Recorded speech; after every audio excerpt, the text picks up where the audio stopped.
Pour effectuer votre gel de lin, vous aurez besoin de graines de lin, qu'elles soient dorées ou brunes comme les miennes. Vous versez vos graines de lin, vous versez votre eau.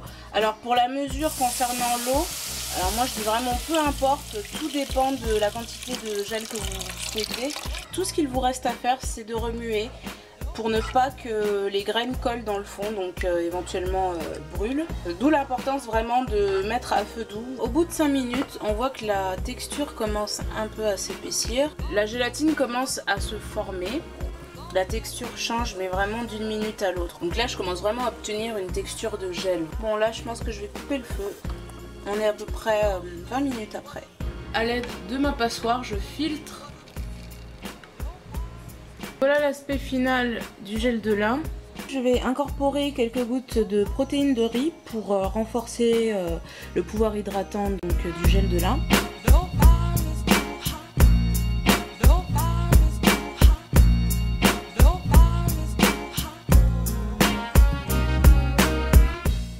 Le gel de graines de lin défait mais vraiment tous les nœuds. Je vais démêler mes cheveux vraiment comme ça, section par section. Enfin, mèche par mèche, et dès que j'ai trouvé un nœud, comme ici par exemple, vous voyez, ça se défait pas tout seul en fait avec le gel de graines de lin. Ça glisse tout seul. Même au milieu, où c'est la partie la plus sèche. Voici ce qui reste de mon gel de lin, donc j'en utilise vraiment énormément pour avoir un maximum de facilité à la manipulation.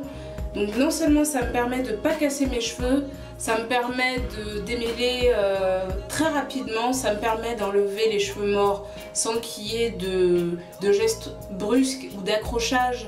Les nœuds, j'en ai plus beaucoup parce que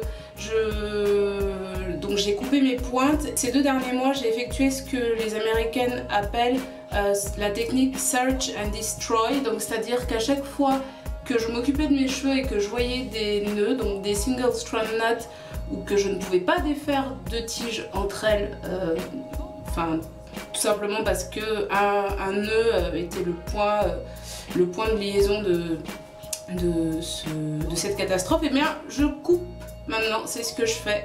Donc le danger avec cette technique, c'est vraiment de le faire assez souvent, donc régulièrement. Donc je me suis rendu compte que j'avais une fâcheuse tendance à sortir ma paire de ciseaux dès que je voyais un nœud. Ah oui, des fourches aussi. Je me suis rendu compte que j'avais des espèces de fourches, mais quelque chose me dit que cet aspect abîmé de la tige capillaire est dû au rare lissage que j'ai pu faire. Bon, ça fait quand même des lissages, mais j'en ai pas fait 4 par an par exemple. Je crois que le maximum que j'ai dû faire, ça devait être en 2013, j'ai dû en faire 2 ou 3 dans l'année. Donc ça va faire 1 an que je me suis pas lissé les cheveux,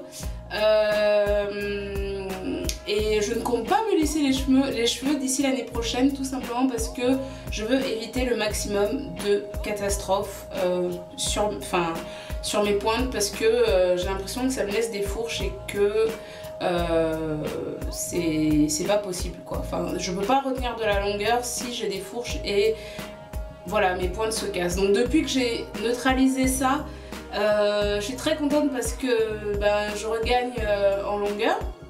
Donc la longueur que j'avais perdue pendant ma coupe de pointe, je l'ai regagnée.